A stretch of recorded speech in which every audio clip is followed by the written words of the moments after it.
Hello बच्चों, कैसे हैं आप सब बढ़िया, मस्त, बिंदास, झक्कास। चलिए मैं भी मस्त। स्टार्ट करते हैं यार। आज हम लोग केमिकल बॉन्डिंग का एक इंपॉर्टेंट टॉपिक जिसका नाम है डायपोल मोमेंट। तो आज हम लोग डायपोल मोमेंट के बारे में हर वो कुछ जानेंगे जो भी आपके नीड से या फिर आपके बोर्ड या स्कूल पॉइंट ऑफ व्यू से इंपॉर्टेंट है। तो चलिए बिना किसी देरी के हम लोग सबसे पहले हेडिंग डाल लेते हैं डायपोल मोमेंट।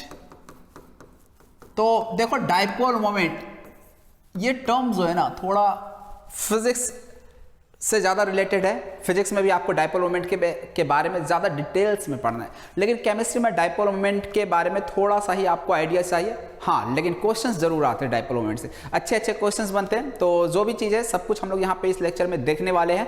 तो सबसे पहले तो ये डायपोल मोमेंट में डायपोल हम समझ लेते हैं क्या होता है, और फिर हम समझेंगे डायपोल मोमेंट क्या होता है। तो डायपोल क्या होता है, तो देखो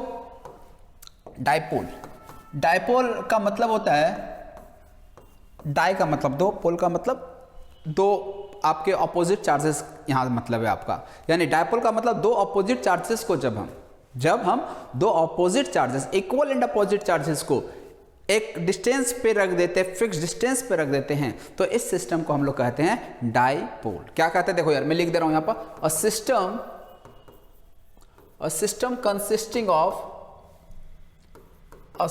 consisting of two equal and opposite charges,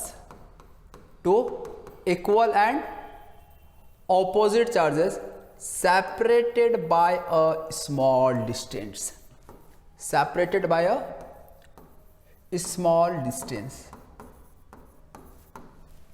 मतलब डायपोल का मतलब सिंपल सा मतलब यह है कि जब आप कभी भी दो इक्वल एंड अपोजिट चार्जेस, कहने का मतलब मान लो एक +1 कूलम का चार्ज ले लिए, दूसरा -1 कूलम के चार्ज को ले लिए, जब इनको वेरी स्मॉल डिस्टेंस पे जब रख देते हो ना, तो इसी सिस्टम को कहा दिया जाता है dipole.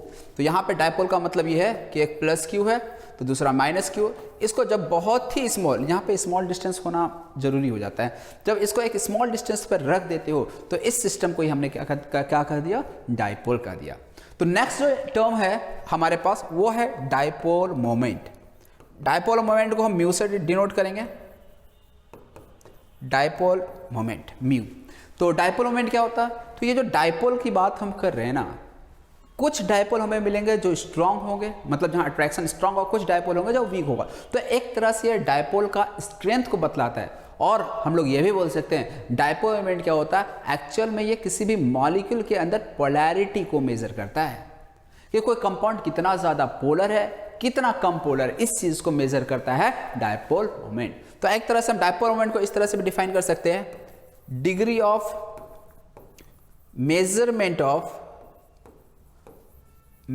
Of polarity, degree of measurement of polarity present in a molecule. कहने का मतलब यह है कि कुछ मॉलिक्यूल आपके पोलर होते हैं तो कुछ नॉन पोलर होते हैं, तो उसी चीज को यह मेजर करता है डायपोल मोमेंट। अब क्या होता नहीं होता इसको भी हम लोग डिटेल्स में देखने वाले हैं। चलिए तो देखो यहां पे सबसे पहले जो डायपोल मोमेंट है ना, ये एक वेक्टर क्वांटिटी है। डायपोल मोमेंट क्या है, वेक्टर क्वांटिटी है, और यदि वेक्टर क्वांटिटी है तो it will have both magnitude and direction.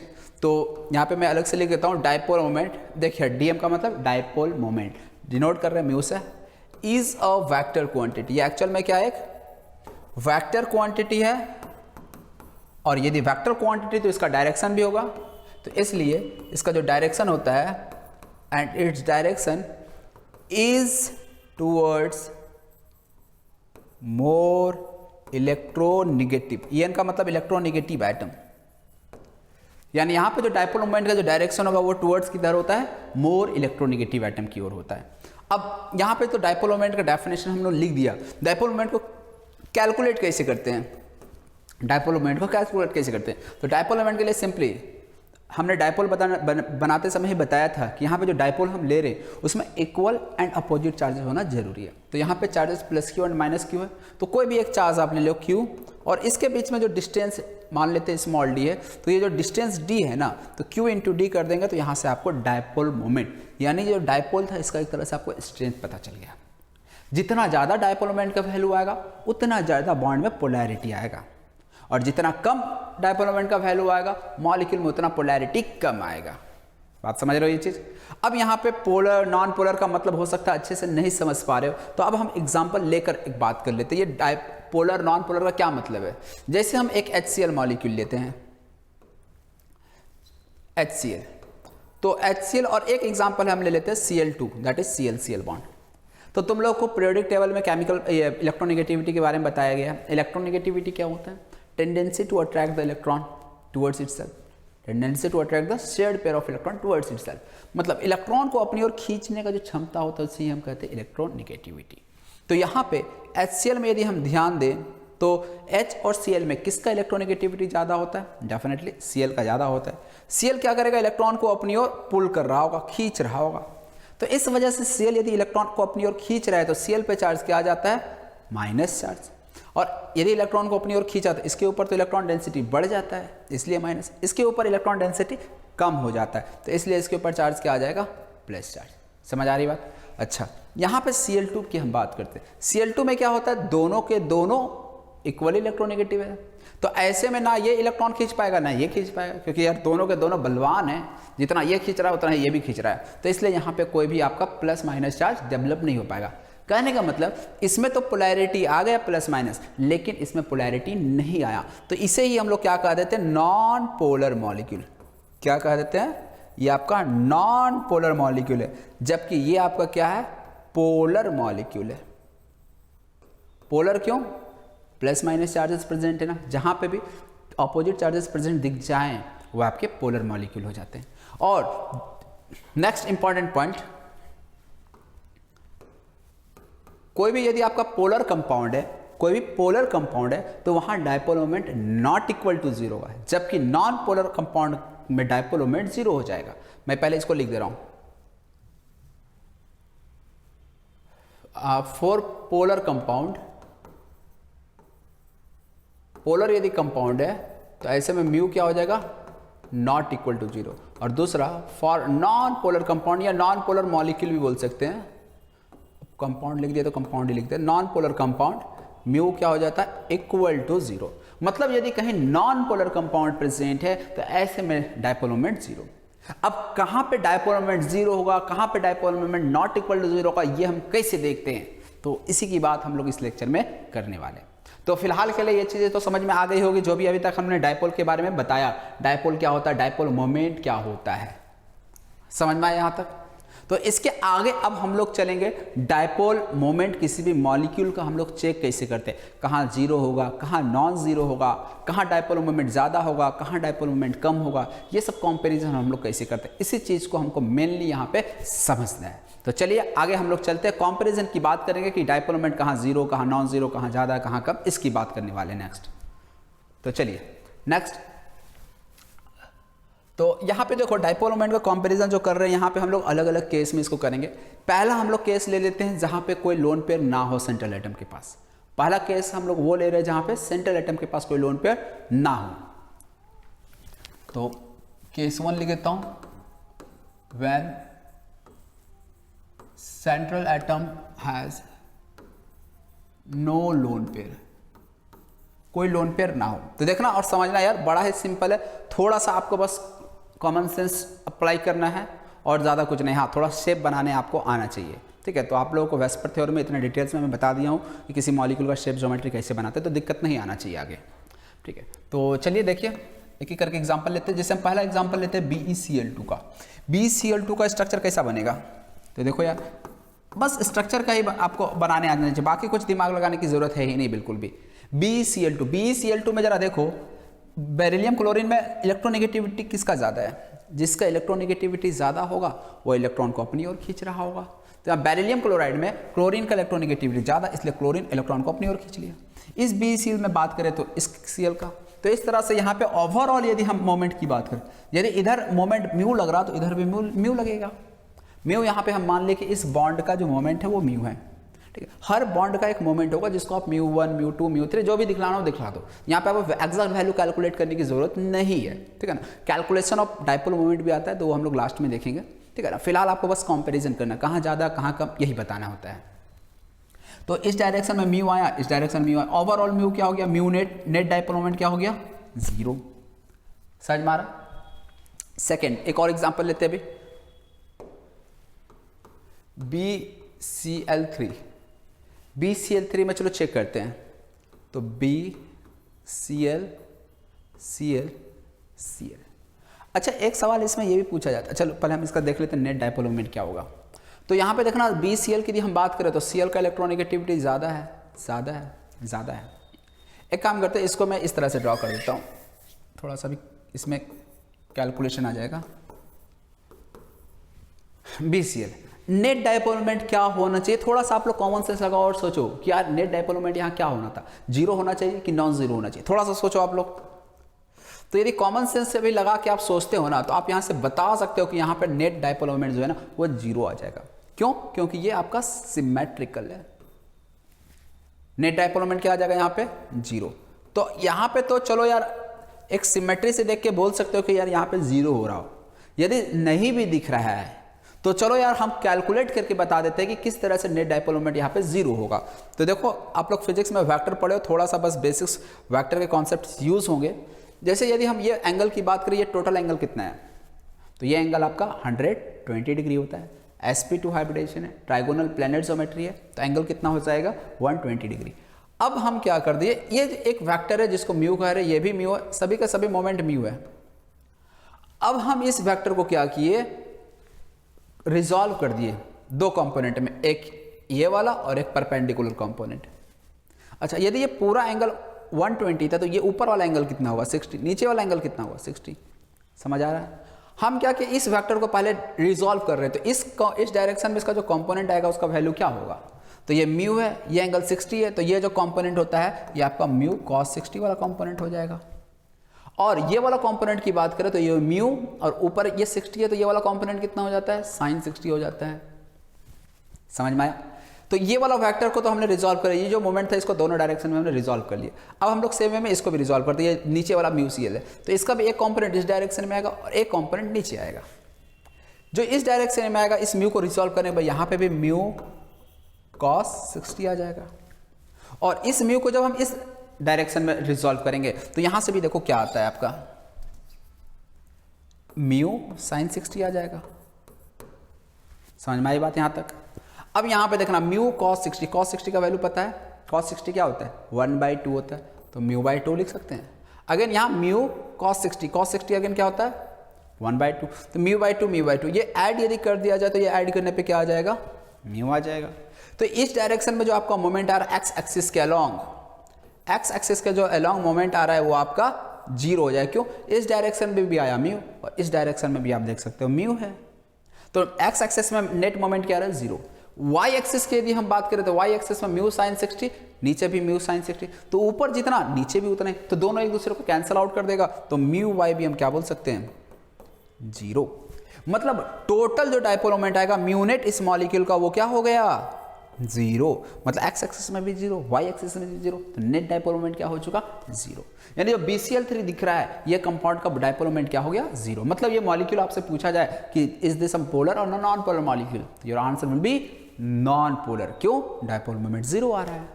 हाँ एक सवाल जो पूछा जाता है इसमें बॉन्ड जो है ना BCl बॉन्ड वो पोलर है कि नॉन पोलर है।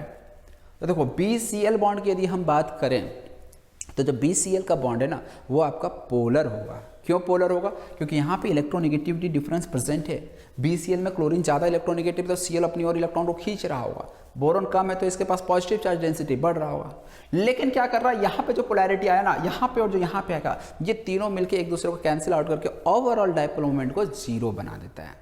तो इसलिए यहाँ पे बॉन्ड तो पोलर है लेकिन जो मॉलिक्यूल एज अ होल है वो नॉन पोलर है। तो एक सवाल ऐसा भी बनता है कि in which of the following options bond is polar but net dipole moment is 0। देखो यहाँ बॉन्ड पोलर है, नेट डाइपोल मोमेंट 0। यहाँ पे भी बात करा जाएगा तो यहाँ पे भी बॉन्ड तो पोलर है लेकिन ओवरऑल मॉलिक्यूल क्या है नॉन पोलर है। समझ में आ रहा है। तो आप एक चीज का ध्यान रखना, यदि कहीं रेगुलर ज्योमेट्री है, कहीं रेगुलर ज्योमेट्री है तो ऐसे केस में dipole moment most of the case में 0 हो जाता है। क्यों, जब रेगुलर और जब सिमेट्रिकल ज्योमेट्री होता है तो डाइपोल मोमेंट 0। क्यों, क्योंकि वो एक दूसरे को कैंसिल आउट करके ओवरऑल डाइपोल मोमेंट जो है ना वो 0 बना देता है। और भी हम लोग कुछ एग्जांपल देखते हैं जिससे कि ये और भी अच्छे से क्लियर हो जाएगा आप लोगों को।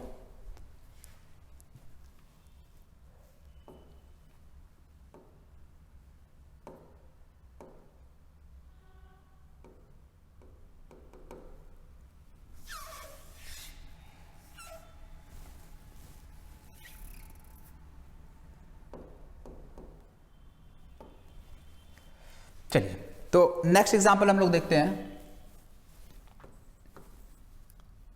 CH4। CH4 थोड़ा सा तुम लोग सोचना और बताना कि यार डायपोल मोमेंट क्या होगा। तो देखना CH4 क्या है आपका, CH।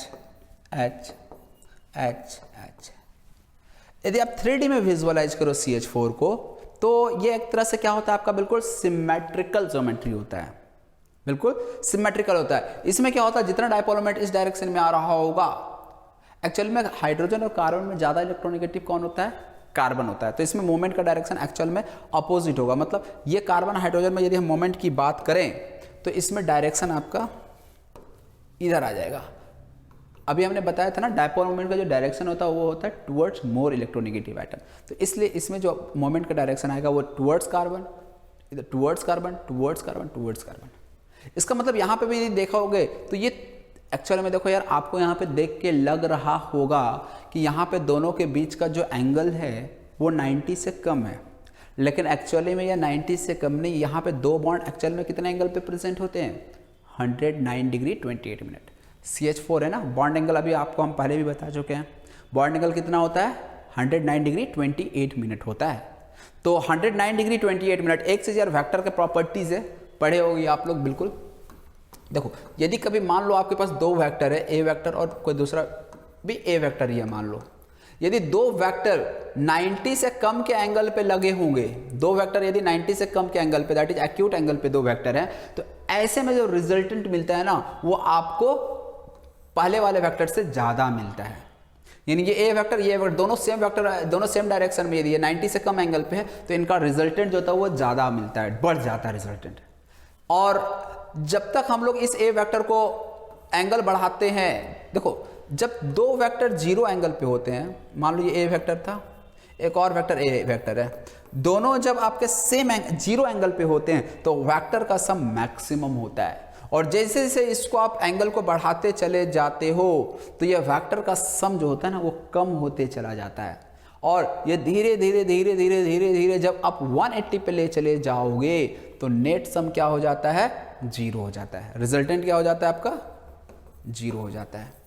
यानी जो वेक्टर का एडिशन से जो प्रोडक्ट मिल रहा है, रिजल्टेंट जो मिलता है ना वो डिपेंड करता है एंगल पे। यदि 90 से कम के एंगल पे दो वेक्टर है तो वेक्टर सम आपको बड़ा मिलेगा, लेकिन जैसे ही दो वेक्टर के बीच का एंगल 90 से बढ़ गया तो अब इसका एक कंपोनेंट क्या होता है, इस डायरेक्शन में आएगा जो कि इसको कैंसिल आउट करते चला जाता है।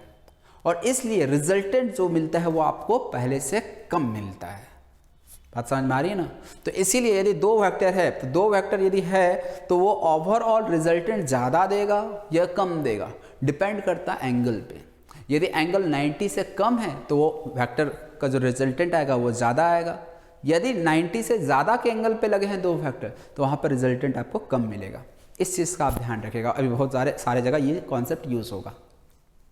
तो यहाँ पे CH4 में यदि हम बात करें तो दो CH के बीच का जो एंगल है वो 109 डिग्री 28 मिनट है, ठीक है। तो यहाँ पे किसी भी बॉन्ड के बीच, अब ये दिख रहा होगा यार ये बॉन्ड एंगल ज़्यादा है, ये वाला बॉन्ड एंगल कम है, ऐसा कुछ नहीं है। ये CH में भी क्या है आपका, यहाँ पे भी जो बॉन्ड एंगल है वो 109 डिग्री 28 मिनट ही, ये भी बॉन्ड एंगल 109 डिग्री 28। 3D में आप इमेजिन कर पा रहे हो ना यार, टेट्राहेड्रल में दिखाया था ट्राइपॉड टाइप का। हाँ, तो यहाँ पे आपका बॉन्ड एंगल 100, तो इसलिए यहाँ पे ये एक दूसरे का बॉन्ड एंगल को क्या कर रहा होगा, ये एक दूसरे को कैंसिल आउट कर रहा होगा, क्योंकि 90 से ज़्यादा पे लगे हुए ये दोनों। सेम में ये वाला भी एक दूसरे को कैंसिल कर रहा होगा, ये वाला भी एक दूसरे को कैंसिल कर रहा होगा। 3D में यदि हम देखेंगे ना तो ये एग्जैक्टली सिमेट्रिकल होते हैं, और यहाँ पे चारों जो डायपोल मोमेंट आ रहा होगा वो चारों एक दूसरे को कैंसिल आउट करके ओवरऑल डायपोल मोमेंट जीरो बना देता है। यानी म्यू नेट इस केस में जो आने वाला है वो जीरो आने वाला है। अब देखो यहाँ पे तो हम जैसा BCl3 का यार आपको वेक्टर सम दिखा के हम जीरो बना दिए थे, यहाँ पे बहुत डिफिकल्ट हो जाएगा क्योंकि ये 3D वाली बात है, ठीक है ना। तो इसीलिए आपको थोड़ा इमेजिन करना पड़ेगा, कॉमन सेंस आपको अप्लाई करना पड़ेगा, ठीक है। सिमेट्री देख कर आप बता सकते हो डायपोल मोमेंट जीरो होगा कि नॉन जीरो होगा। नेक्स्ट CCl4 का भी डायपोल मोमेंट क्या हो जाएगा, तो CCl4 का भी ज्योमेट्री जो होता है वो टेट्राहेड्रल ही होता है। डायपोल मोमेंट टेट्राहेड्रल है तो अगेन यहाँ पे भी जो भी दो बॉन्ड दिख रहे हैं वो आपके 109 डिग्री 28, सभी एंगल 109 डिग्री 28 मिनट होंगे। ऐसा नहीं कि ये वाला बॉन्ड एंगल ज़्यादा है, ये वाला बॉन्ड एंगल कम है, दिख रहा है, बनाने के लिए दिखाना पड़ रहा है 2D में, एक्चुअल में सभी बॉन्ड एंगल बिल्कुल सिमेट्रिकल है, समझ रहे हो ना। तो इसीलिए यहाँ पे भी म्यू नेट क्या आ जाएगा आपका 0। रेगुलर ज्योमेट्री है, कोई लोन पेयर नहीं है सेंट्रल एटम के ऊपर, डायपोल मोमेंट 0 हो जाता है। चलिए और एग्जाम्पल की हम बात करते हैं।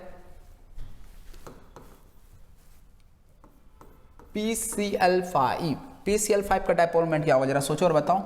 तो PCl5 एक Cl और एक Cl ऊपर आएगा, एक Cl नीचे आएगा। अब यहां पे देखना,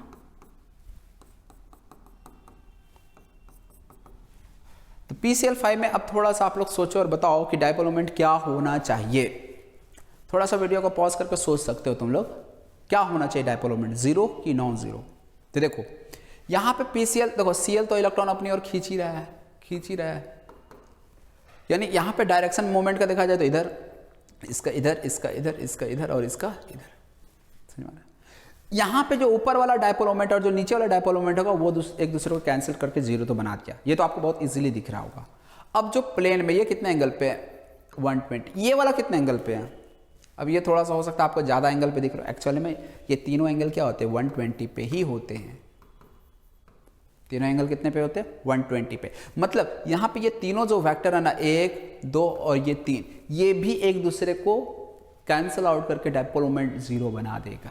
देखो यार बिल्कुल सिमेट्रिकल लगा ना, 1, 2 और 3, तीनों के तीनों 120, 120, 120 बिल्कुल सेम डिस्टेंस पे लगे हुए, तीनों बॉन्ड सेम एंगल पे लगे हुए हैं, इसलिए नेट डायपोल मोमेंट जो प्लेन में एटम्स प्रेजेंट है उसका भी 0 हो जाएगा, और ऊपर नीचे वाला तो 0 बना ही रहा है, तो इसलिए ओवर डायपोल मोमेंट क्या हो जाएगा, overall dipole moment mu net 0। जहां पे सिमेट्रिकल मॉलिक्यूल दिख रहा है वहां डायपोल मोमेंट 0 हो जाता है। एक और एग्जांपल की हम बात कर लेते हैं, SF6। ऐसे जरा सोचो और बताओ यार डायपोल मोमेंट क्या होना चाहिए। ऐसे देखो आपको मॉलिक्यूल का ज्योमेट्री ड्रॉ करने आना चाहिए, शेप ड्रॉ करने आना चाहिए, नहीं तो फिर दिक्कत जाएगा यार।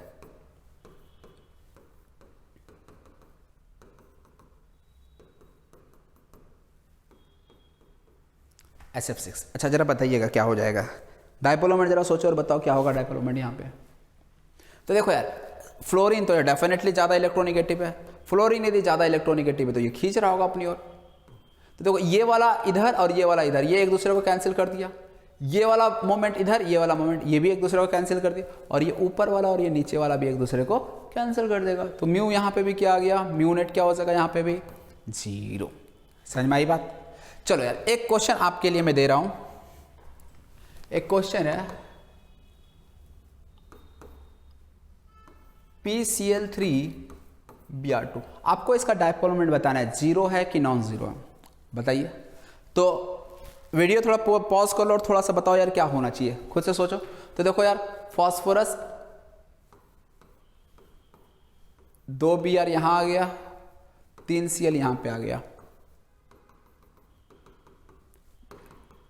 डायपोल मोमेंट क्या लग रहा है देखकर, ये आपको लग रहा है कि Br यहाँ पे, ये इधर, ऊपर नीचे कैंसिल आउट, और ये 3Cl लगे हैं 120 एंगल पे, तो ये एक ही प्लेन में है, तो एक ही प्लेन में है तो बॉन्ड जो डायपोल मोमेंट नेट होगा वो भी क्या बन जाएगा, यानी तीनों जो प्लेन में Cl लगे 1, 2 और 3, ये एक दूसरे को कैंसिल आउट करके 0 बना दे रहा है, ऊपर नीचे Br नीचे, ओवरऑल आपको क्या लग रहा है 0। लेकिन यहाँ पे डायपोल मोमेंट एक्चुअल में जो है ना वो नॉट इक्वल टू 0 होता है। क्यों ऐसा, तो यार याद करो PCl3Br2 का जब हम स्ट्रक्चर ड्रॉ करेंगे तो इसमें एक रूल बताए थे आपको कि जो मोर इलेक्ट्रोनेगेटिव एटम होता है ना that goes to axial position. तो क्लोरीन और ब्रोमीन में जो मोर इलेक्ट्रोनेगेटिव एटम है वो कौन हुआ, chlorine. Fluorine, chlorine, bromine, iodine, नीचे आते इलेक्ट्रोनेगेटिविटी कम होता है, तो यहाँ पे क्लोरीन का इलेक्ट्रोनेगेटिविटी ज्यादा है, more electronegative atom goes to axial position. इसका मतलब ये जो स्ट्रक्चर बनाया ना ये स्ट्रक्चर ही गलत हो गया, तो इसीलिए सबसे पहले तो यार इसका सही स्ट्रक्चर बनाना पड़ेगा हमें। तो PCl3Br2, पहले तो मोर इलेक्ट्रोनेगेटिव एटम को यार पहुंचा दो एक्सियल पे। अब जो बच गया, एक क्लोरीन बच गया और 2 ब्रोमीन बच गया। अब बताइए क्या इसका डायपोल मोमेंट 0 दिख रहा है कि नॉन 0 दिख रहा है। ऊपर नीचे Cl लगा हुआ एक दूसरे को कैंसिल आउट करके 0 कर दिया, इसमें कोई दो राय नहीं है। लेकिन जब प्लेन में 3 बॉन्ड लगे हैं बी आर और सी एल, क्या ये भी एक दूसरे को कैंसिल आउट करके जीरो बना पाएंगे? बिल्कुल नहीं। क्यों? यहाँ पे पी सी एल का जो मोमेंट आएगा, अलग अलग आइटम है पी सी एल, तो इसका मोमेंट कुछ और आएगा और पी बी आर बॉन्ड का मोमेंट कुछ और आएगा। तो यहाँ पे पी बी आर का मोमेंट कुछ और, सी एल का मोमेंट कुछ और। तो अब यहाँ पे म्यूज होगा वो जीरो आपका नहीं होगा। यदि तीनों के तीनों ब्रोमीन होते, सिमेट्रिकल होता, सबका मोमेंट बराबर होता, इधर भी म्यू म्यू म्यू, तो एक दूसरे को कैंसिल आउट कर देते। अब यहाँ पे कुछ और आ रहा है, यहाँ कुछ और आ रहा है, यहाँ कुछ और आ रहा है, तो इसलिए जो नेट डायपोल मोमेंट होगा वो आपका क्या हो जाएगा? Not equal to zero. समझ में आई बात? अब हम लोग नेक्स्ट क्वेश्चन पे आते हैं। आप लोग वीडियो पॉज करके खुद से करना क्वेश्चन को सॉल्व करने की। आपके पास जो क्वेश्चन है वो है CH3Cl, CH2Cl2, CHCl3 और चौथा ऑप्शन है CCl4। ऑप्शन नहीं है यहाँ पे, आपको बताना है कि डायपोल मोमेंट का ऑर्डर क्या होगा, ठीक है ना। ये 4 ऑप्शन, मतलब इस 4 आपको मॉलिक्यूल्स दिए हुए हैं, CH3Cl, CH2Cl2, CHCl3 और CCl4। आपको करेक्ट ऑर्डर बताना है डायपोल मोमेंट का क्या होगा। तो वीडियो पॉज करके पहले तुम लोग खुद से सोचो। अच्छा क्वेश्चन है, इंपॉर्टेंट क्वेश्चन है, ठीक है। तो चलिए देखते हैं किस तरह से यार सोचना है अपने को इस तरह के क्वेश्चंस को करने के लिए। तो देखिए सबसे पहले आप क्या करोगे, स्ट्रक्चर बनाओगे, क्योंकि वहीं से आपको आइडिया मिलने वाला है कि कहाँ डायपोल मोमेंट ज्यादा होगा, कहाँ कम होगा, कहाँ जीरो होगा। CH3Cl एक ही Cl है, तो मैंने CH4 में ही एक हाइड्रोजन को हटाकर Cl लगा दिया। क्लियर? चलिए नेक्स्ट CH2Cl2 है, तो अब 2 क्लोरीन आ चुका है, तो 2 हाइड्रोजन के जगह पे 2 क्लोरीन लग गया। फिर इसी तरह से CHCl3 है, 3 क्लोरीन आ गया। और लास्ट में CCl4, ये तो ऑलरेडी आपको बता चुके हैं। टेट्राहेड्रल ज्योमेट्री, डायपोल मोमेंट क्या हो जाता है यहाँ पे? जीरो। सिमेट्रिकल है। अब हम लोग यहाँ पे स्टार्ट करते हैं CH3Cl से। क्या होगा जरा सोचना। यहाँ पे तो CH3Cl में आपका केवल एक Cl है, ठीक है ना, लेकिन यहाँ पे क्या हो रहा है? 2 Cl आ गया। ये 2 Cl के आने से क्या होगा? हाँ, तो देखो यहाँ पे Cl के आने की वजह से तो मोमेंट का जो डायरेक्शन होगा वो टुवर्ड्स Cl होगा। ये तो समझ में आ रहा होगा आप लोगों को। Cl ज्यादा इलेक्ट्रोनेगेटिव कार्बन से, इसलिए इलेक्ट्रॉन को क्लोरीन अपनी ओर खींच रहा होगा, तो इसलिए जो मोमेंट का डायरेक्शन है वो टुवर्ड्स क्लोरीन है। अब आप लोग जरा सोचना है, यहाँ पे एक Cl अकेला लगा था, ठीक है ना, यहाँ पे एक और Cl आ गया। ये दूसरे Cl के आने की वजह से डायपोल मोमेंट कम हो जाएगा कि बढ़ जाएगा? जरा सोचो। तो देखो अब ये डिपेंड करेगा ना कि एंगल इस दोनों के बीच में कितना है, क्योंकि एक वेक्टर इधर जा रहा है, एक वेक्टर इधर जा रहा है, और दोनों के बीच का एंगल कितना है बता सकते हो? तो टेट्राहेड्रल में आपका जो बॉन्ड एंगल होता है वो 109 डिग्री के अप्रॉक्स होता है, तो हम यहाँ पे इसको 109 डिग्री के अप्रॉक्स लिख रहे हैं। अब आप बताना यार, यदि 109 डिग्री पे ये 2 वेक्टर लगे हुए हैं, वेक्टर हम इसलिए करेंगे कि ये डायपोल मोमेंट ही तो है, और डायपोल मोमेंट एक वेक्टर क्वांटिटी है, तो इस तरह से 2 वेक्टर जो है 109 डिग्री पे लगे हैं। तो अभी थोड़ी देर पहले आपको बताया था, यदि 2 वेक्टर 90 से ज्यादा के एंगल पे लगे होंगे तो ऐसे में वेक्टर सम जो है वो कम हो जाता है, रिड्यूस हो जाता है। तो इसलिए यहाँ पे दूसरे Cl के आने की वजह से ये dipole moment, net dipole moment को कम कर देगा। क्यों? क्योंकि यहाँ पे ये इनके बीच का जो एंगल है 90 से ज्यादा है। बात आ रही है समझ में? चलो यार समझ में आ रही है तो थोड़ा सा सोच कर बताओ कि यार, अच्छा उससे पहले इस दोनों में बताओ डायपोल मोमेंट किसका ज्यादा हुआ, इस वाले का या इस वाले का? तो देख लो यार, यहाँ पे एक ही Cl लगा, यहाँ पे 2 Cl आ गया। दूसरा Cl के आने की वजह से नेट डायपोल मोमेंट क्या हो रहा है? कम हो रहा है। इसका मतलब इस दोनों में किसका डायपोल मोमेंट ज्यादा है? इसका ज्यादा है। क्लियर है ना यार? चलो यार थर्ड वाले पे आते हैं हम लोग। अब 1 Cl, 2 Cl, 3 Cl, 3 Cl है। क्या कर रहा है जरा चेक करना। यहाँ पे इस दोनों के बीच का बॉन्ड एंगल देखे तो 109 डिग्री 28 मिनट के अप्रॉक्स होगा। इसमें भी बॉन्ड एंगल हम देखें तो 109 डिग्री का अप्रॉक्स होगा। मतलब यहाँ पे ये दोनों के बीच का भी एंगल जो है 90 से ज्यादा है। मतलब ये वेक्टर और ये वेक्टर एक दूसरे को कैंसिल आउट कर रहा होगा। और साथ ही साथ अब यहाँ पे जो तीसरा मोमेंट है ना, जो तीसरा वेक्टर आया वो भी 90 से ज्यादा के एंगल पे लगा है। अब ये भी एक दूसरे को कैंसिल आउट कर रहा होगा। क्यों? यहाँ पे देखो इस दोनों के बीच का एंगल यदि हम देखना चाहें, इसके और इसके बीच, ये भी तो 90 से ज्यादा है। मतलब ये जो मोमेंट है ना Cl के कारण, इसका जो मोमेंट होगा वो इसको कैंसिल आउट कर रहा होगा। और साथ ही साथ ये वाला Cl और ये Cl के यदि बीच का एंगल की हम बात करें तो ये एंगल कितना होगा? कितना होगा? 180 डिग्री। मत समझना, ये भी आपका 109 डिग्री के अप्रॉक्स होगा। क्यों? ये टेट्राहेड्रल ज्योमेट्री जैसा आप देख रहे हो यार फिगर में, वैसा नहीं है एक्चुअल में, ठीक है ना। तो इसलिए यहाँ पे जो नेट डाइपोल मोमेंट आएगा वो आपका इससे और भी कम हो जाएगा। क्यों कम हो रहा समझ आ रहा है? क्योंकि जितना CL लगता जा रहा है वो 90 से ज़्यादा के एंगल पे लग रहा है, और यदि दो वेक्टर 90 से ज़्यादा के एंगल पे आ जाए तो वहाँ नेट मोमेंट कम हो जाता है। तो इसलिए यहाँ पे नेट जो आपका डाइपोल मोमेंट हो रहा है वो कम हो रहा है। और फाइनली यदि हम CCl4 की बात करें तो यहाँ पे ये बिल्कुल सिमेट्रिकल हो चुका है, सभी एक दूसरे को कैंसिल आउट कर देगा और इसलिए नेट डाइपोल मोमेंट यहाँ बन जाता है 0। तो अब इस बेसिस पे डाइपोल मोमेंट का यदि हम ऑर्डर लिखें तो सबसे पहले कौन आ जाएगा आपका CH3Cl, एक Cl। जैसे जैसे Cl बढ़ता जाएगा डाइपोल मोमेंट कम होता जाएगा, इसलिए CH3Cl के बाद आएगा CH2Cl2, देन CHCl3 और देन CCl4 का तो 0 हो जाता है, पता ही आपको। तो ये करेक्ट ऑर्डर हो जाएगा। क्वेश्चन इंपॉर्टेंट है, आपको बहुत सारे जगह ये क्वेश्चंस देखने को मिलेंगे, तो इसलिए कॉन्सेप्ट यार क्लियर होना चाहिए, ठीक है ना, रटना नहीं है, कॉन्सेप्ट क्लियर होना चाहिए। कॉन्सेप्ट पे वर्क करो, समझने की कोशिश करो, तो यार चीजें आपको आसान लगने लगेगी, ठीक है। तो अब हम लोग जितने भी अभी स्ट्रक्चर की हम बात किए, इसमें सेंट्रल एटम के पास कोई लोन पेयर नहीं था। देखो यहीं पे कार्बन की यदि हम बात करें, जो सेंट्रल एटम हमारा कार्बन है, क्या कार्बन के पास कोई लोन पेयर है? नहीं। तो अब हम लोग नेक्स्ट कुछ ऐसे एग्जाम्पल की बात करने वाले हैं जहां सेंट्रल एटम के पास भी लोन पेयर होगा, ठीक है। तो चलो यार कुछ एग्जाम्पल हम लोग लेते हैं जहां सेंट्रल एटम के पास भी लोन पेयर होगा, तो वहां पे हम लोग डाइपोल मोमेंट किस तरह से देखते हैं। चलिए केस 2 बोल सकते हैं, when central atom has lone pair. अब देखो सेंट्रल एटम के पास लोन पेयर आने से होगा क्या, ठीक है ना। तो जैसे हम एग्जांपल ले लेते हैं NH3 का ही, सिंपल NH3 का। तो NH3 में देखो डाइपोल मोमेंट 0 होगा कि नॉन 0 होगा, इसी चीज को समझ लेते हैं। NH3 में नाइट्रोजन के पास एक लोन पेयर होगा, इतना समझ आ रहा है, क्योंकि नाइट्रोजन के वैलेंस शेल में 5 इलेक्ट्रॉन होते हैं, 5 में से 3 चले गए बॉन्डिंग में, बच गए 2 इलेक्ट्रॉन, दैट इज एक लोन पेयर। यहां तक समझ में आ रहा। अब देखो यदि हम हाइड्रोजन और नाइट्रोजन की बात करें तो मोमेंट का डायरेक्शन क्या होगा, तो जो ज्यादा इलेक्ट्रोनिगेटिव है उसी डायरेक्शन में होगा यार मोमेंट का डायरेक्शन। ज्यादा इलेक्ट्रोनिगेटिव कौन है? नाइट्रोजन, तो डायरेक्शन जो होगा वो टुवर्ड्स नाइट्रोजन होगा। यहां पे भी यदि हम बात करें तो टुवर्ड्स नाइट्रोजन, यहां पे भी हम बात करें तो टुवर्ड्स नाइट्रोजन, समझ आ रहा है। और एक इंपॉर्टेंट बात जो आपको यहां पे ध्यान रखनी है ना, लोन पेयर के केस में मोमेंट का जो डायरेक्शन होता है वो टुवर्ड्स इलेक्ट्रॉन होता है। कहने का मतलब ये है ना, यहाँ पे ये नाइट्रोजन एटम तो है ही, साथ ही साथ इधर लोन पेयर भी प्रेजेंट है, तो यहाँ पे इस लोन पेयर के कारण यहाँ पे जो मोमेंट होगा वो अवे फ्रॉम द एटम होगा, यानी वो टुवर्ड्स लोन पेयर डायरेक्शन हो जाता है। तो यदि कहीं भी लोन पेयर दिख जाए, लोन पेयर यदि कहीं भी दिख जाए तो डायरेक्शन क्या हो जाता है मोमेंट का, टुवर्ड्स लोन पेयर। तो अब इस बेसिस पे तुम लोग बता सकते हो सोचकर कि यहाँ जो डाइपोल मोमेंट है ना वो 0 होगा कि नॉन 0 होगा, बस ये हमें बताना है तुम्हें।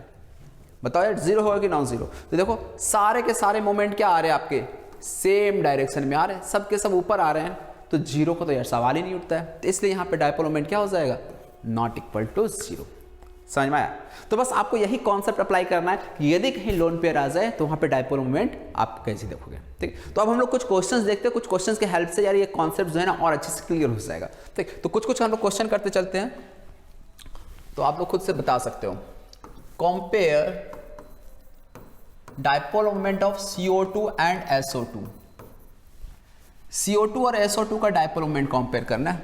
देखो थोड़ा स्ट्रक्चर, सबसे पहले तो यार जब भी कोई मॉलिक्यूल दिया जाए तो आपको स्ट्रक्चर बनाने आना चाहिए। यदि स्ट्रक्चर बनाने नहीं आएगा तो फिर दिक्कत होगा यार, फिर मैं भी कुछ नहीं कर सकता, क्योंकि बिना स्ट्रक्चर का बॉन्ड एंगल, डाइपोल मोमेंट और भी बहुत सारी चीज़ें हैं जो आप नहीं बता सकते हो, ठीक है ना। इसलिए स्ट्रक्चर सबसे पहले बना लो। CO2, चलो यार CO2 का स्ट्रक्चर कैसा होगा, C double bond O, linear structure होता है, सेंट्रल एटम के पास कोई लोन पेयर नहीं होगा। SO2 का स्ट्रक्चर बनाओ। SO2 कैसा स्ट्रक्चर बनता है, S डबल बॉन्ड O। अब यार स्ट्रक्चर बनाने मैं नहीं सिखाऊंगा तुम लोगों को यहाँ, यदि स्ट्रक्चर बनाने नहीं आता है तो पहले के लेक्चर में हम बहुत डिटेल में डिस्कस किए हुए हैं यार किस तरह से किसी मॉलिक्यूल का स्ट्रक्चर या ज्योमेट्री बतलाते हैं। तो अब यहाँ पे SO2 का बेंट शेप हो जाता है जिसमें एक लोन पेयर होता है। अब आप लोग बताना जरा मुझे, CO2 का डाइपोल मोमेंट क्या होगा, क्या हो जाएगा बोलो। इधर ऑक्सीजन की ओर जा रहा है, इधर ऑक्सीजन की ओर, नेट डाइपोल मोमेंट क्या हो गया, 0। ओवरऑल कैंसिल आउट हो गया ना यार, सोचना ही नहीं है। अब बात करते हैं हम SO2 की। SO2 में ये पहले मुझे बताओ सल्फर और ऑक्सीजन मोमेंट का डायरेक्शन क्या होगा। तो sulphur oxygen, more electronegative oxygen है तो टुवर्ड्स मोर इलेक्ट्रोनिगेटिव होता है, तो इसलिए हमने ऑक्सीजन के डायरेक्शन में मोमेंट को दिखला दिया। यहाँ पे सल्फर और ऑक्सीजन में मोमेंट का डायरेक्शन क्या होगा? तो अगेन सल्फर ऑक्सीजन में मोर इलेक्ट्रोनेगेटिव ऑक्सीजन है तो ऑक्सीजन ही होगा। और एस लोन पेयर आ गया, लोन पेयर के आने की वजह से मोमेंट का डायरेक्शन क्या हो जाता है? Towards lone pair. अब मुझे थोड़ा सोच कर बताओ SO2 का डायपोल मोमेंट जीरो होगा कि नॉन जीरो होगा?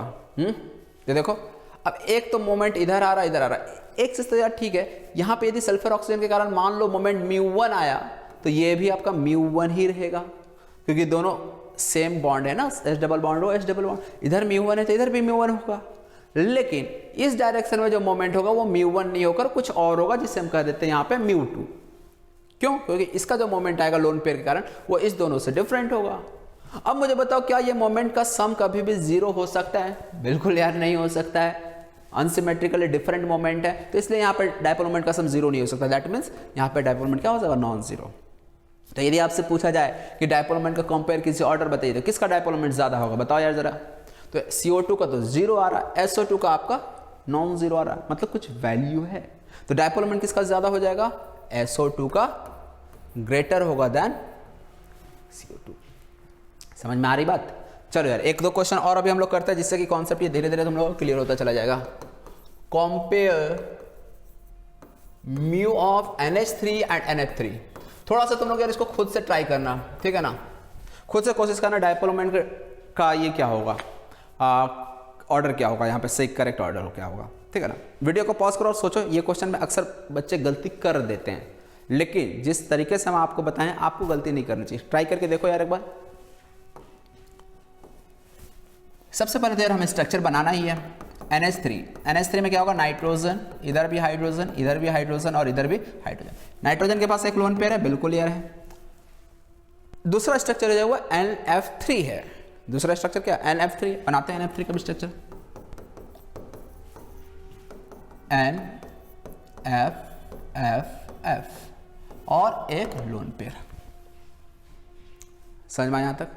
अब देखना NH3 में सबसे पहले जो हर बॉन्ड का मोमेंट का डायरेक्शन दिखला दो। इस नाइट्रोजन हाइड्रोजन में मोमेंट का डायरेक्शन किधर होगा? Towards nitrogen. इधर भी टुवर्ड्स नाइट्रोजन, टुवर्ड्स नाइट्रोजन। क्यों? Nitrogen is more electronegative than hydrogen, और लोन पेयर के कारण ऊपर। मतलब यहाँ पे जो भी मोमेंट आ रहा है ना वो सब के सब एक ही डायरेक्शन में पॉइंट कर रहा है। लेकिन NF3 में जरा देखो, नाइट्रोजन और फ्लोरीन के कारण जो मोमेंट का डायरेक्शन है वो किधर होगा? Towards fluorine, towards nitrogen. Fluorine है मोस्ट इलेक्ट्रोनेगेटिव एलिमेंट, तो इसलिए मोस्ट इलेक्ट्रोनेगेटिव है तो टुवर्ड्स फ्लोरीन। लेकिन यदि लोन पेयर की बात करें तो लोन पेयर के कारण मोमेंट का डायरेक्शन क्या होगा? Towards lone pair. अब जरा सोचकर मुझे बताओ, यहां पे एक मोमेंट ऊपर है, बाकी तीन मोमेंट नीचे। ओवरऑल मोमेंट क्या हो रहा है? कम हो रहा है कि ज्यादा हो रहा है? तो ओवरऑल मोमेंट यहां पे कम हो रहा है, क्योंकि अब ये और ये आपस में कैंसिल आउट करने लगेंगे। ये तीनों नीचे है, एक ऊपर है लोन पेयर का, तो ये कैंसिल आउट करने लगेंगे। लेकिन वही बात यदि हम यहाँ पे करते हैं तो यहाँ पे 3 और 1 4 सबके सब सेम मोमेंट डायरेक्शन में, तो ऐसे में यहाँ पे ओवरऑल मोमेंट बढ़ जाएगा। मतलब NH3 का मोमेंट जो आता है डायपोल मोमेंट वो ग्रेटर होगा देन NF3। तो देखो अक्सर ये गलती क्यों कर देते हैं बच्चे? क्योंकि उनको लगता है NH3 NF3 यार थोड़ा सा डिफरेंस तो है, फ्लोरीन आ गया हाइड्रोजन की जगह पे। ऐसा लगता है हाइड्रोजन की जगह पे फ्लोरीन आ गया। फ्लोरीन मोर इलेक्ट्रोनेगेटिव, बहुत स्ट्रांगली अपनी ओर इलेक्ट्रॉन को खींचेगा, तो इसलिए वो मोमेंट को बढ़ा देगा क्योंकि इलेक्ट्रॉन को स्ट्रांगली खींचेगा। लेकिन वो ये भूल जाते हैं कि यहाँ पे मोमेंट का जो डायरेक्शन होता है वो डिफरेंट हो जाता है, जबकि यहाँ पे मोमेंट का डायरेक्शन जो है वो सेम रहता है, और इसी वजह से वो गलती कर देते हैं। इसलिए आप यदि स्ट्रक्चर बनाकर कर रहे हो, बिल्कुल स्टेप बाय स्टेप आप आगे बढ़ रहे हो, तब फिर गलती नहीं होगी। लेकिन खुद से यदि ज़्यादा दिमाग लगा दिए तो गलती हो सकती है, ठीक है ना। तो इसलिए स्ट्रक्चर पहले बनाना है, उसके बाद सोचना है। ओके, चलिए और एग्जाम्पल करते हैं।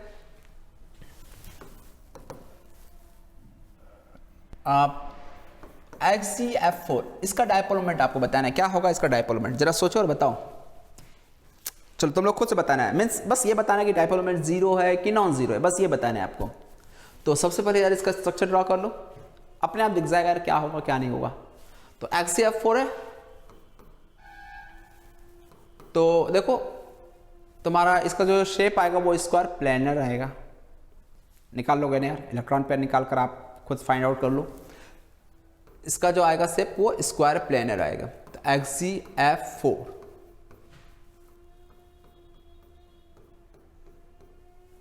ये हुआ आपका XgF4। कितने लोन पेयर आएंगे यहाँ पे? 2 लोन पेयर आएंगे। तो एक लोन पेयर ऊपर आ गया और एक लोन पेयर आपका नीचे आ गया। अब जरा सोचो और बताओ डायपोल मोमेंट क्या होगा, जीरो होगा कि नॉन जीरो होगा? सोचो सोचो। देखो यार, सबसे पहले Xg और F में के कारण किधर आएगा? Towards fluorine. फ्लोरीन से ज्यादा इलेक्ट्रोनेगेटिव तो कुछ है ही नहीं भाई पीरियोडिक टेबल में, इसलिए आग बंद करके towards fluorine, towards fluorine, towards fluorine. तो फ्लोरीन वाला क्या होगा? एक दूसरे को कैंसिल आउट कर रहा है, ये भी एक दूसरे को कैंसिल आउट कर दिया। अब लोन पेयर, और लोन पेयर आने की वजह से क्या हो गया? इसका मोमेंट ऊपर तो इसका मोमेंट नीचे, ऊपर नीचे। बताओ नेट मोमेंट क्या आ गया? बोल दे जीरो। सब यार एक दूसरे को कैंसिल आउट कर दिया तो जीरो क्यों नहीं होगा? बिल्कुल होगा। बताइए समझ में? तो किस तरह से डायपोल मोमेंट के क्वेश्चंस को देखना है, ये उम्मीद है कि यार आप लोगों को क्लियर हो रहा होगा। आपको कुछ ज़्यादा नहीं करना है, बस आप स्ट्रक्चर बनाओ और स्ट्रक्चर में बस ये देखो कि हर एक मोमेंट का डायरेक्शन क्या है, और उस बेसिस पर आप प्रेडिक्ट कर सकते हो किसका डायपोल मोमेंट ज़्यादा होगा, किसका कम होगा, किसका डायपोल मोमेंट जीरो होगा, किसका नॉन जीरो होगा। और बस आपको इसी तरह के क्वेश्चंस यहाँ पे पूछे जाते हैं। तो चलिए, ये तो हो गया अपना डायपोल मोमेंट। इसी से रिलेटेड और भी कुछ क्वेश्चंस बनते हैं एरोमेटिक रिंग्स में, तो जिसको हम लोग अब नेक्स्ट देख लेते हैं कि किस तरह से हम लोग एरोमेटिक रिंग में, बेंजीन के रिंग में, बेंजीनॉइड स्ट्रक्चर में डायपोल मोमेंट चेक करा जाता है। चलिए, जैसे क्वेश्चन आपके पास, चलो उससे पहले आने से पहले काम करते हैं।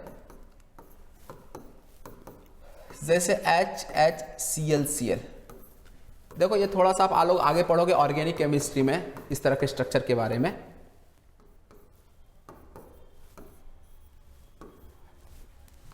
यहां पे ये जो है ना एल्कीन कहलाता है। जिनको नहीं पता हो, जो ड्रॉपर होंगे उनको तो समझ में आ रहा होगा, 12th पास वालों को समझ में आ रहा होगा, लेकिन जो 11th में है थोड़ा सा दिक्कत हो सकता है स्ट्रक्चर में। तो ये देखो एल्कीन होता है, कार्बन कार्बन के बीच डबल बॉन्ड आ जाए तो वो एल्कीन हो जाता है। और एल्कीन में भी 2 तरह के ये आइसोमरिज्म शो करते हैं, एक ज्योमेट्रिकल कहते हैं जिसको सिस आइसोमरिज्म, और दूसरा ट्रांस। एक सिस होता है और दूसरा ट्रांस होता है। यदि 2 ग्रुप सेम साइड पे लगे हों तो उसे हम लोग कह देते हैं सिस फॉर्म, और यदि सेम ग्रुप अपोजिट साइड लगे हो तो उसे हम कह देते हैं ट्रांस फॉर्म। तो इस चीज को हम यहाँ पे लिख भी देते हैं। सिस का मतलब होता है same group on same side, और ट्रांस का मतलब होता है same group on opposite side. अब जैसे हम यहां पे बात करें, ये सिस फॉर्म दिख रहा है कि ट्रांस फॉर्म दिख रहा है, तो दोनों के दोनों Cl सेम साइड है तो इसलिए सिस फॉर्म कहलाएगा। यहां पे दोनों के दोनों Cl अपोजिट साइड है इसलिए ये आपका ट्रांस फॉर्म कहलाएगा। हमें यहाँ पे डायपोल मोमेंट कंपेयर करना, हमें डायपोल मोमेंट देखना है, किस तरह से चेक करें, कैसे कंपेयर करेंगे। तो सिंपली कार्बन और क्लोरीन में ज्यादा इलेक्ट्रॉनिगेटिव कौन होता है? क्लोरीन होता है, तो इसलिए इलेक्ट्रॉन क्लोरीन अपनी ओर खींच लिया, क्लोरीन अपनी ओर, यहाँ पे भी क्लोरीन अपनी ओर खींच लिया। सिंपली आप ये मुझे बता दो कि डायपोल मोमेंट जीरो होगा कि नॉन जीरो होगा। तो अच्छा, यहाँ पे कार्बन और हाइड्रोजन में भी कंपेयर करना चाहो तो कर सकते हो। हाइड्रोजन और कार्बन में ज़्यादा इलेक्ट्रोनेगेटिव कार्बन होता है, तो इसलिए यहाँ पे मोमेंट का डायरेक्शन कार्बन की ओर होगा। लेकिन कार्बन और हाइड्रोजन को आपको दिखलाने की जरूरत नहीं है, उससे आपको आंसर पे फर्क नहीं पड़ने वाला, ठीक है ना। चलिए, तो यहाँ पे सिंपली आपको ये बताना है कि डायपोल मोमेंट जीरो होगा कि नॉन जीरो होगा, बस ये बताना है। तो देख लो, यहाँ पे ये सेम साइड, ये भी सेम साइड ही है एक तरह से, ये भी आपका सेम साइड, नीचे सबके सब मोमेंट नीचे ही आ रहे हैं। देखो सबके सब मोमेंट नीचे ही आ रहे हैं, सबके सब चारों मोमेंट जो है ना सेम डायरेक्शन में नीचे की ओर पॉइंट कर रहा है। तो ऐसे में डायपोल मोमेंट जीरो हो सकता है क्या? कभी भी नहीं। जीरो तो तब होगा जब वो एक दूसरे को कैंसिल आउट करेगा। यहाँ पे तो कैंसिल आउट कर ही नहीं रहा है कोई भी।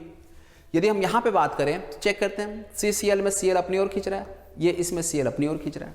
कार्बन हाइड्रोजन को नहीं भी देखोगे तो चल जाएगा। बाय द वे मैं दिखा देता हूँ, हाइड्रोजन कार्बन में ज्यादा इलेक्ट्रोनेगेटिव कौन है? कार्बन। अब चेक करो, खुद से बताओ क्या डायपोल मोमेंट जीरो होगा कि नहीं होगा, चेक करो बताओ। तो देखो ये कार्बन हाइड्रोजन वाला एक दूसरे को कैंसिल आउट कर रहा है, ये इधर ये इधर, जस्ट अपोजिट डायरेक्शन में है इसलिए डायपोल मोमेंट की कैंसिल आउट कर रहा है। और यहाँ पे क्लोरीन की हम बात करें तो ये इधर और ये इधर, क्या अपोजिट है? बिल्कुल एक दूसरे को कैंसिल आउट कर रहा है, बिल्कुल यार कर रहा है। देख लो 180 डिग्री पे ये लगे हुए, अपोजिट डायरेक्शन में लगे हुए हैं, तो डायपोल मोमेंट यहाँ पे क्या हो जाएगा? जीरो। मतलब ट्रांसफॉर्म में जनरली डायपोल मोमेंट जीरो हो जाता है। क्यों हो जाता है? देख लो, यानी आपसे पूछा जाए कि सिस और ट्रांस में डायपोल मोमेंट किसका ज्यादा होता है, तो क्या बताओगे? सिस का ज़्यादा होता है ट्रांस से। लेकिन अगेन एक चीज़ याद रखना है कि ये हमेशा नहीं होता, हमेशा आप नहीं बोल सकते कि भाई सिस का डायपोल मोमेंट ट्रांस से ज़्यादा होगा, ऐसा आप हमेशा नहीं बोल सकते हो। फिलहाल के लिए इस एग्जाम्पल में हम बोल सकते हैं कि सिस का डायपोल मोमेंट जो है वो ट्रांस से ज़्यादा है।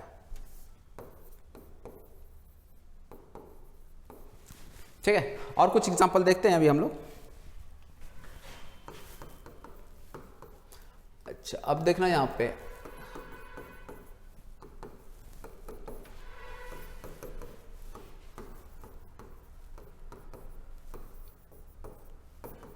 ये जो CH3 ग्रुप दिख रहा है ना आपको, ये CH3 ग्रुप एक्चुअल में है आपका इलेक्ट्रॉन रिलीजिंग इन नेचर होता है।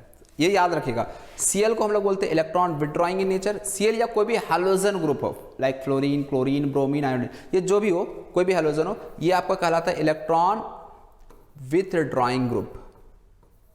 अब ये सब ऑर्गेनिक केमिस्ट्री में हम लोग पढ़ेंगे डिटेल में। और यदि CH3 या कोई भी अल्काइल ग्रुप हो, CH3 या कोई भी अल्काइल, अब अल्काइल क्या होता है यार मैं अभी डिटेल में नहीं बताऊंगा, बस CH3, C2H5, कार्बन और हाइड्रोजन का कोई भी कॉम्बिनेशन दिखे तो उसे हम अल्काइल ग्रुप कह देते हैं। बस अभी आप इतना समझ लो। ये आपका होता है एक्चुअल में electron releasing group, electron releasing group. Electron withdrawing और रिलीजिंग का मतलब क्या है, इसको समझ लो जरा। ये Cl क्या कर रहा था, अपनी ओर इलेक्ट्रॉन को खींच रहा था कि इलेक्ट्रॉन को दे रहा था? हाँ, तो इलेक्ट्रॉन को अपनी ओर खींच रहा था ना, विड्रॉ कर रहा था, इसलिए हम इसे बोलते हैं इलेक्ट्रॉन विथड्रॉइंग ग्रुप। लेकिन जो आपका CH3 है ना, वो इलेक्ट्रॉन रिलीजिंग कहलाता है, मतलब वो इलेक्ट्रॉन देगा। कैसे देगा यार, देखो CH3 क्या करने वाला, रिलीज करने वाला, मतलब एरो का डायरेक्शन कुछ इधर होगा, यानी अवे होगा, CH3 से दूर जाएगा इलेक्ट्रॉन। इलेक्ट्रॉन रिलीजिंग का मतलब यही है। यहां पे भी दे रहा है, ये भी अवे जाएगा, रिलीज कर रहा है इलेक्ट्रॉन को CH3, इसलिए ये आपका इलेक्ट्रॉन रिलीज कर रहा है मतलब दे रहा है, ये भी रिलीज कर रहा है मतलब दे रहा है। क्लियर? यहां पे आते हैं, CH का दिखलाना चाहो तो दिखला दो, हाइड्रोजन कार्बन में इसी डायरेक्शन में रहेगा। अच्छा, यहाँ पे बता सकते हो डायपोल मोमेंट जीरो है कि नॉन जीरो है? बताओ, क्या कोई भी कैंसिल आउट कर रहा है क्या?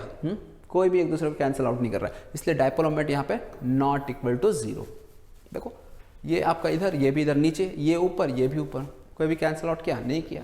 यहाँ पे चेक करते हैं, CH3 क्या कर रहा है, इलेक्ट्रॉन रिलीजिंग, ये भी क्या कर रहा है, इलेक्ट्रॉन रिलीजिंग। अब ये एक दूसरे को क्या कर दिया, कैंसिल आउट कर दिया। दिख रहा है, देख यार, ये बिल्कुल एक वेक्टर ऐसा है, दूसरा वेक्टर ऐसा है, बिल्कुल 180 पे आ गया, तो इसलिए यहाँ पे क्या हो गया, यहाँ पे डायपोल मोमेंट आपका जीरो।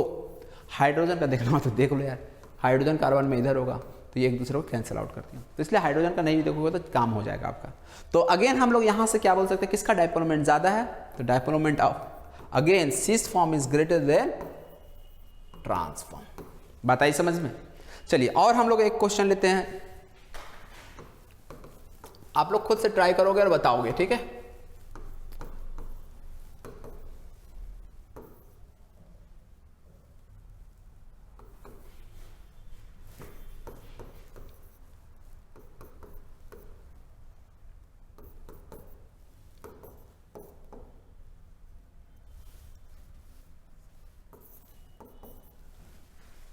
थोड़ा सा सोचो और बताओ डायपोल मोमेंट क्या होगा, किसका ज़्यादा होगा, किसका कम होगा। अच्छा क्वेश्चन है, बस थोड़ा सा आप लोग खुद से ट्राई करना है। अब यहाँ पे देखो, सेम ग्रुप सेम साइड है कि अपोजिट साइड है, देख के बताओ। तो यहाँ पे देखिए, आपका जो सेम ग्रुप है वो H है, और सेम ग्रुप अपोजिट साइड में, तो हम यहाँ पे कह सकते हैं कि ये आपका ट्रांसफॉर्म है विथ रेस्पेक्ट टू हाइड्रोजन, जबकि ये वाला जो है आपका सिस है विथ रेस्पेक्ट टू हाइड्रोजन, ठीक है ना? क्योंकि यहाँ पे सबके सब ग्रुप तो सेम नहीं है, अलग अलग ग्रुप लग गए ना, तो इसलिए सिस ट्रांस की हम बात करें तो किसके रेस्पेक्ट में कर रही है, ये बताना जरूरी है। चलिए, तो फिलहाल सिस ट्रांस में फिलहाल हमें मतलब नहीं है, हम मान लो इसको नंबर 1 कर दिए, इसको नंबर 2 कर दिया, आपको बस ये बताना किसका डायपोल मोमेंट ज्यादा होगा, 1 का कि 2 का, ठीक है? सोचो, CH3 क्या होता है आपको, देखो जो आपको कॉन्सेप्ट बताया ना, उसी कॉन्सेप्ट पे चलना, उसी रास्ते पे चलना है। आपको बस ये देखना है कौन इलेक्ट्रॉन रिलीजिंग हो रहा है, कौन इलेक्ट्रॉन विथड्रॉइंग हो रहा है, मतलब मोमेंट का डायरेक्शन देखना है कि भाई मोमेंट सेम डायरेक्शन में, अपोजिट में, कैंसल आउट कर रहा है, क्या कर रहा है, बस वही आपको देखना है। तो यहाँ पे देखो, CH3 क्या होगा, इलेक्ट्रॉन रिलीजिंग, Cl क्या कर रहा है, इलेक्ट्रॉन विथड्रॉइंग, ज्यादा इलेक्ट्रॉनिगेटिव है क्लोरीन, इसलिए इलेक्ट्रॉन को अपनी ओर खींच लिया। बात समझ में आ रहा है? तो इलेक्ट्रॉन खींच लिया। अब बताओ, यहाँ पे ये वाला मोमेंट का डायरेक्शन इधर, इसका भी डायरेक्शन इधर, दोनों का डायरेक्शन क्या हो चुका, हाँ, सेम हो चुका। यहाँ पे आते हैं, यहाँ पे CH3 इलेक्ट्रॉन रिलीजिंग है, बिल्कुल यार। और ये क्या है आपका इलेक्ट्रॉन विथड्रॉइंग है। H को देखने की जरूरत नहीं है, उससे कोई फर्क नहीं पड़ता है। तो यहाँ पे एक वेक्टर आपका ऐसा आ रहा है और दूसरा वेक्टर ऐसा जा रहा है। मान लो इसका मोमेंट μ1 था, मान लिया, और इसका मान लिया μ2 है। तो ये μ2 है और ये μ1 है, दोनों अलग हो क्योंकि अलग अलग बॉन्ड है ना, μ1 μ2। जबकि यदि हम यहाँ पे देखें इस वाले फॉर्म में, ये HH अपोजिट साइड में मीन्स ट्रांसफॉर्म कर सकते हैं इसको हम विथ रेस्पेक्ट टू H। तो यहाँ पे एक वेक्टर ऐसा है, दूसरा भी ऐसा, मतलब μ1 और μ2 दोनों के दोनों सेम डायरेक्शन में।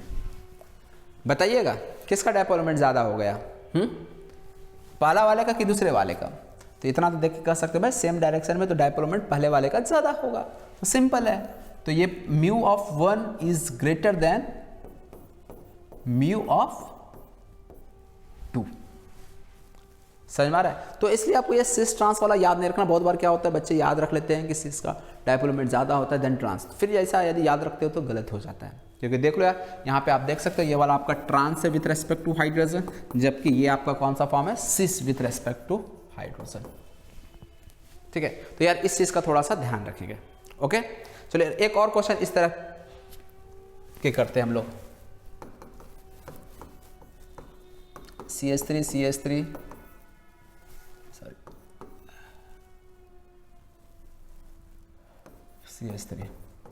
एक ये क्वेश्चन है और आपका एक क्वेश्चन ये है। जरा सोचो और बताओ डायपोल का ऑर्डर क्या होगा। खुद से ट्राई करना यार, अब तुम लोग खुद से कर सकते हो। चलो देखो यार, यहाँ पे CH3 क्या होगा, इलेक्ट्रॉन रिलीजिंग, ये भी इलेक्ट्रॉन रिलीजिंग, समझ में आ रहा है। लेकिन ये क्या इलेक्ट्रॉन विथड्रॉइंग, ये भी क्या इलेक्ट्रॉन विथड्रॉइंग। तो ये देखो एक दूसरे को, ये दोनों आपस में क्या कर रहा है, कैंसल आउट। ये और ये भी आपस में एक दूसरे को क्या कर रहा है, कैंसल आउट। म्यू क्या हो गया, 0। सिंपल था, बस आपको ये देखना आना चाहिए कौन अपनी ओर इलेक्ट्रॉन को खींचेगा, बात यही खत्म हो जाता है। इसके बाद इसमें हम बात करते हैं, इधर में CH3 इलेक्ट्रॉन रिलीजिंग, ये क्या करेगा, इलेक्ट्रॉन विथड्रॉ करेगा, Cl अपनी ओर खींचेगा, मोर इलेक्ट्रोनेगेटिव है। तो यहाँ पे हम क्या देख रहे हैं, सब के सब जो मोमेंट का जो डायरेक्शन है ना, सब का सब चारों का चारों नीचे डायरेक्शन में ही पॉइंट कर रहा है। ये भी नीचे की ओर मोमेंट का डायरेक्शन, इसका भी नीचे है, इसका भी नीचे, इसका भी नीचे। तो ये डायपोल मोमेंट क्या होगा, यहाँ पे नॉन जीरो, वो 0 है, ये नॉन जीरो, तो कौन सा बड़ा वैल्यू आएगा, डेफिनेटली यार ये वाला आएगा। तो इसीलिए dipole moment of 2 is greater then dipole moment of 1। समझ में आया? तो ये अभी हम लोग सिस ट्रांस के फॉर्म में एल्कीन में देखे जो ये डायपोल मोमेंट किस तरह से चेक करना होता है। नेक्स्ट हम लोग रिंग में, बेंजीन रिंग में देखते हैं किस तरह से डायपोल मोमेंट चेक करना होता है। चलिए क्वेश्चन के माध्यम से देखते हैं। जैसे ये एक, यहां पे एक और Cl लग गया, यहां पे एक और Cl लग गया, और यहां पे एक और Cl लग गया। चलिए थोड़ा सा वीडियो पॉज करके खुद से सोचना यार, ठीक है। अब तुम लोगों को समझ में आना चाहिए, तुम लोग खुद से कर सकते हो कि यार कहाँ पे ज़्यादा कहाँ पे कम, कंपैरिजन कर सकते हो। ट्राई करो वीडियो को पॉज करके तुम लोग खुद से। चलिए फिलहाल इधर देखो आप लोग, इसमें डायपोल मोमेंट Cl के कारण किधर होगा, टुवर्ड्स क्लोरीन, इलेक्ट्रॉन विथड्रॉइंग है, इलेक्ट्रॉन को अपनी ओर खींचेगा, मोर इलेक्ट्रोनेगेटिव है। जैसे सोचना है सोच लो। तो यहाँ पे क्लोरीन अपनी ओर खींचा, यहाँ पे क्या हो रहा है, क्लोरीन अपनी ओर खींचेगा, ये भी क्लोरीन अपनी ओर खींचेगा। अब जरा मुझे बताना, ये जो एक्स्ट्रा क्लोरीन आ गया ना, यहाँ पे एक ही क्लोरीन था, यहाँ पे अब 2 क्लोरीन आ गया, ये वाला एक्स्ट्रा हो गया। ये एक्स्ट्रा क्लोरीन के आने की वजह से डायपोल मोमेंट पहले से बढ़ जाएगा या पहले से कम हो जाएगा, बस यही सोचना है यार तुम्हें। सोचो और बताओ। तो देखो यहाँ पे ये वाला, पहले ये वाला अकेला था, अब इसमें क्या एक और फैक्टर आ गया, और जो दूसरा वाला फैक्टर है ना, वो 90 से कम वाले एंगल पे आ रहा है कि 90 से ज़्यादा एंगल पे आ रहा है। तो यहाँ पे एक वेक्टर ऐसा है तो दूसरा वेक्टर कुछ ऐसा है, 90 से कम के एंगल पे आ रहा है। यदि 2 वेक्टर 90 से कम के एंगल पे हो तो वहाँ वेक्टर सम बढ़ जाता है। बताया था ना यार पहले कि ये चीज़, ये कॉन्सेप्ट बार बार काम आने वाला है। तो बस सिंपल से लॉजिक भी है। मान लो कोई एक बॉडी है जिसपे आप 2 फोर्स लगा दिए हो, सेम डायरेक्शन में लगा रहे हो 90 से कम के एंगल पे, तो ऐसे में वो ओवरऑल रिजल्टेंट बढ़ा देता है। इस वाले में बात करते हैं, इस वाले में Cl इधर खींचा, ये Cl इधर खींचा। अब बताना जरा, दोनों फैक्टर के बीच, दोनों मोमेंट के बीच डायरेक्शन 90 से ज्यादा है या कम है। थोड़ा सा सोचो यार, बहुत ही इजी हो गया अब आपके लिए। देखो यार क्या हो रहा है, दिख रहा है, 90 से ज़्यादा एंगल पे लगे हैं, 90 से ज़्यादा एंगल पे लगे हैं, तो यहाँ पे ये जो दूसरा वाला क्लोरीन है ना वो डायपोल मोमेंट को कम कर रहा है। दिख रहा है 90 से ज़्यादा एंगल पे रहेंगे डायपोल मोमेंट कम, क्योंकि एक अपोजिट डायरेक्शन में अब एक्ट कर रहा है ना ये दोनों। जबकि यहाँ पे हम बात करें तो डायपोल मोमेंट क्या हो जाएगा, 0। क्यों, जस्ट अपोजिट लगे हुए हैं। तो अब थोड़ा सोच कर बता दो ऑर्डर क्या होना चाहिए, करेक्ट ऑर्डर क्या होना चाहिए डायपोल मोमेंट का। सोचो और बताओ जल्दी से आंसर। 1 2 3 4 सबसे ज्यादा कहाँ, तो सबसे ज्यादा 2 में। क्यों, दोनों वेक्टर दोनों मोमेंट सेम डायरेक्शन में लग रहे हैं। उसके बाद कहाँ होना चाहिए, 3 में तो कम हो रहा है, 3 से बढ़िया कौन है, 1। 1 में कम से कम करने वाला तो कोई नहीं लगा है ना, 3 में तो कम हो रहा है, 4 में 0 हो गया। 3 और 4 में ज्यादा किसका बोलेंगे, इसका कुछ तो मोमेंट आएगा, इसको तो 0 है, तो इसलिए 2 1 3 4 ये करेक्ट ऑर्डर हो जाएगा। बात आई समझ में। चलो यार एक क्वेश्चन और हम लोग करते हैं, डायपोल मोमेंट का जो कॉन्सेप्ट पूरी तरह से आप लोगों को क्लियर हो जाएगा।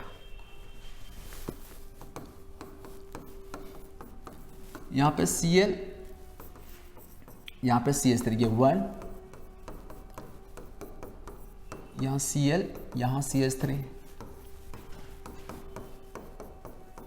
यहाँ Cl और यहाँ पे CH3। और चौथा एग्जांपल हम ले लेते हैं, यहाँ पे ओनली Cl लगा हुआ है। वीडियो को पॉज करो और खुद से बताओ यार क्या होना चाहिए करेक्ट आंसर। अब तुम लोग यार बता सकते हो, इतना तुम लोगों को समझ आ गया होगा। वीडियो पॉज करें, खुद से कोशिश करना। चलिए अब इधर देखेंगे आप लोग, Cl क्या कर रहा होगा, इलेक्ट्रॉन को अपनी ओर विड्रॉ कर रहा होगा, खींच रहा होगा, जबकि CH3 क्या कर रहा है, इलेक्ट्रॉन रिलीज कर रहा है। बताया ना CH3 का नेचर कैसा होता है, इलेक्ट्रॉन रिलीजिंग होता है, मतलब ये इलेक्ट्रॉन आपका रिलीज कर रहा है। अब यहाँ पे जरा देखना, दो वेक्टर के बीच का एंगल, भाई एंगल देखने आना चाहिए वेक्टर। मान लो भाई एक वेक्टर ऐसा, एक वेक्टर ऐसा, हम इसके बीच का एंगल पूछे तो क्या बोलोगे, 0? नहीं, एंगल जब भी देखते हैं तो दो वेक्टर का टेल को टेल पे रख के देखते हैं। यानी यदि ये वेक्टर इधर जा रहा तो ये वेक्टर इधर आ रहा है ना, इसका टेल यहाँ पे है ना, तो इसका टेल को हम लोग पहले एक साथ लाएंगे। यानी पहला वेक्टर का यदि इधर है तो दूसरे वेक्टर का टेल को हम यहाँ पे लाएंगे तो ये इधर बनेगा, और दोनों के बीच का एंगल कितना है, 180। हमेशा जब भी दो वेक्टर के बीच का एंगल देखना हो तो टेल को एक साथ पहले कोइंसाइड करा दो, कॉमन कर दो, ठीक है। चलिए अरे फिजिक्स की बात हो गई थोड़ा। हाँ, तो यहाँ पे क्या हो रहा है, एक वेक्टर ऊपर है तो दूसरा वेक्टर नीचे आ रहा है, तो नीचे आ रहा है तो इसका टेल को हम यहाँ पे कर दिए। तो अब यहाँ पे वेक्टर एंगल कितना दिख रहा है, 90 से कम कि 90 से ज़्यादा, हाँ 90 से ज़्यादा। इसका मतलब ये जो CH3 आ रहा है ना वो डायपोल मोमेंट को कम कर रहा है। समझ में आ रहा है डायपोल मोमेंट को कम क्यों कर रहा है, क्योंकि यहाँ पे CH3 जो है ना इसका जो मोमेंट लगा हुआ तो है 90 से कम के एंगल पे, लेकिन जो मोमेंट का डायरेक्शन है वो ऐसा हो गया जिसकी वजह से बॉन्ड एंगल जो इनके बीच 90 से ज़्यादा हो गया और डायपोल मोमेंट कम हो गया। सेकंड ऑप्शन में आते हैं, CH3 इलेक्ट्रॉन रिलीजिंग और ये इलेक्ट्रॉन विथड्रॉइंग। अब देखो जरा देख रहे हो, अब लगा हुआ तो 90 से ज़्यादा के एंगल पे, लेकिन जो इनका वेक्टर सम होगा ना वो ओवरऑल बढ़ जाएगा। क्यों बढ़ जाएगा, क्योंकि अब दोनों सेम डायरेक्शन में 90 से कम के एंगल पे लगे हुए हैं। तो देख लो यार कितना इंपॉर्टेंट है कि भाई कितना एंगल पे लगे हुए हैं, कौन इलेक्ट्रॉन रिलीजिंग कौन इलेक्ट्रॉन विथड्रॉइंग, बस ये सब देखने आ गया तो आप लोग कर लोगे क्वेश्चन को। यहाँ पे बताओ यार Cl इधर खींच रहा है और CH इधर भी ऊपर दे रहा है, ये तो एकदम यार 0 डिग्री पे हो गया। तो भाई इस सब में सबसे ज़्यादा किसका होगा, थर्ड वाले का होगा। और इस वाले में बात करें तो ओनली Cl लगा हुआ है, कोई कम कोई ज़्यादा करने वाला नहीं है। तो अब बताओ सबसे ज़्यादा किसका दिख रहा है डायपोल मोमेंट, सबसे ज़्यादा किसका दिख रहा है, 3 वाले का, बिल्कुल सेम डायरेक्शन में। 3 वाले के बाद किसका ज़्यादा दिख रहा है, 2 वाले का, दोनों सेम डायरेक्शन में लेकिन 0 पे नहीं, इसलिए 3 फर्स्ट देन 2। अब बच गया 1 और 4, 1 और 4 में किसका ज़्यादा है, 1 में क्या हो रहा है, ये जो CH3 आ गया ना तो ये तो कम कर दिया, इसका मोमेंट मान लो इधर म्यू था, लेकिन CH3 के आने की वजह से ये म्यू थोड़ा कम हो जाएगा। लेकिन यहाँ पे एक ही है, इसको कम करने वाला तो कोई नहीं है ना, लेकिन वहाँ पे तो कम कर रहा है CH3 आकर, तो इसीलिए 1 और 4 में किसका मोमेंट ज़्यादा होगा, 4 देन 1। तो ये होगा आपका correct order of dipole moment. तो इस तरह से यार डायपोल मोमेंट का जो भी क्वेश्चंस थे, जितने भी वैरायटीज ऑफ क्वेश्चंस बन सकते थे जो पूछे जा सकते हैं, वो सारा वैरायटीज का डिस्कशन हमने यहाँ पे कर दिया। कुछ डायपोल मोमेंट के बारे में आप लोग थोड़ा सा जनरल ऑर्गेनिक केमिस्ट्री में भी पढ़ोगे, ठीक है ना, क्योंकि ऑर्गेनिक केमिस्ट्री में भी डायपोल मोमेंट का बहुत सारे एप्लीकेशंस है, तो वहाँ पे अलग से पढ़ाया जाएगा। तो फिलहाल के लिए जो केमिकल बॉन्डिंग से रिलेटेड हम बात करें, जितने भी तरह के क्वेश्चंस पूछे जा सकते, जो भी पॉसिबिलिटीज थी वो सारा हम लोग डिस्कस कर दिए। और यहाँ पे इतने sufficient number of questions discuss कर दी हम आप लोगों को कि यदि आप यहाँ पे ईमानदारी से ऑनेस्टली आप इतना क्वेश्चंस करते हो खुद से, एक बार जाके यार प्रैक्टिस जरूर कर लेना खुद से भी, ठीक है ना, तो डाउट कहीं भी नहीं होगा। आपसे किसी भी एग्जाम में क्वेश्चन पूछा जाए इस टॉपिक से तो आप क्वेश्चन बना डालोगे, बस एक बार अच्छे से प्रैक्टिस और रिवीजन की जरूरत होगी। तो चलिए आज के लिए यार लेक्चर में इतना ही, मिलते हैं next day. For the time being bye bye, have a nice day.